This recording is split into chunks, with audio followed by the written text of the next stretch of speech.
Kemudian 12 tersangka penjarahan dari Bapak Ahmad Sahroni. Polri tangkap 59 penjara rumah Sahroni hingga Sri Mulyani.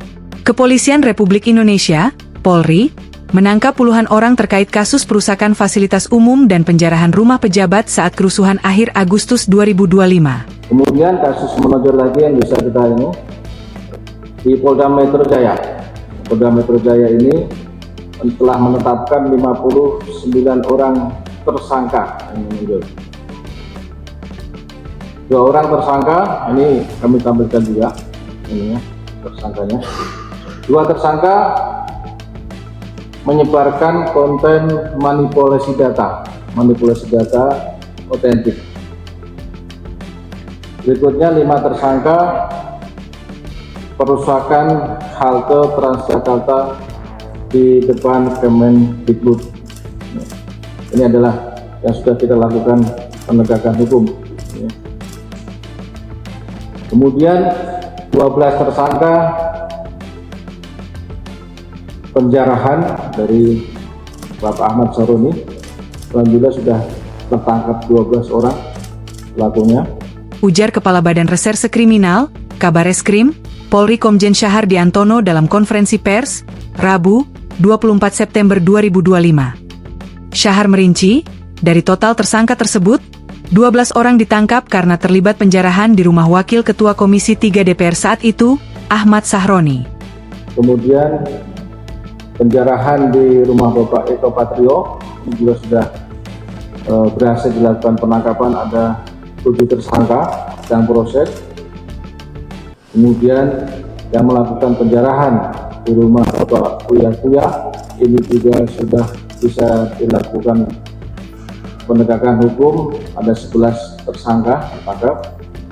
Kemudian penjarahan di rumah Ibu Sri Mulyani ini juga sudah dapat dilakukan penegakan hukum, pelakunya ada 14 orang. Kemudian yang berikut penjarahan di rumah Ibu Nafa Ulbah sudah juga bisa dilakukan penangkapan tersangka, ada 8 tersangka. Kemudian 7 orang tersangka penjarahan di rumah anggota DPR Eko Patrio dan 11 orang tersangka penjarahan rumah anggota DPR sekaligus presenter Uya Kuya. Selain itu, polisi juga berhasil menangkap 14 orang tersangka penjarahan di rumah mantan Menteri Keuangan Sri Mulyani dan 8 orang tersangka penjarahan rumah anggota DPR, Nafa Urbah. Kami sampaikan kepada rekan-rekan media bahwa terkait penegakan hukum ini, Polri akan terus berkomitmen dalam melaksanakan penegakan hukum, dan tentunya proses penyidikan ini terus berlanjut. Ada pengembangan dan kita berkomitmen mengembangkan kasus itu untuk mengungkap siapapun yang terlibat, cukup bukti akan ditindak tegas sesuai dengan hukum yang berlaku. Kata Syahar, para tersangka kerusuhan dijerat dengan berbagai pasal sesuai perbuatannya. Ada yang dijerat dengan pasal 160 dan 161 KUHP tentang penghasutan, pasal 170 KUHP tentang pengerusakan bersama-sama, hingga pasal 187 KUHP mengenai pembakaran. Selain itu, sejumlah tersangka juga dikenakan pasal 212, 213, dan 214 KUHP karena melawan petugas berwenang dengan kekerasan, serta pasal 351 KUHP terkait penganiayaan.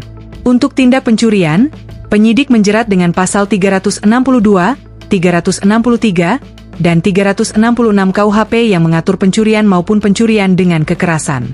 Tindakan perusakan barang diatur dalam pasal 406 KUHP, sementara kepemilikan senjata tajam, bom molotov, dan petasan yang digunakan dalam aksi anarkis diproses dengan Undang-Undang Darurat Nomor 12 Tahun 1951.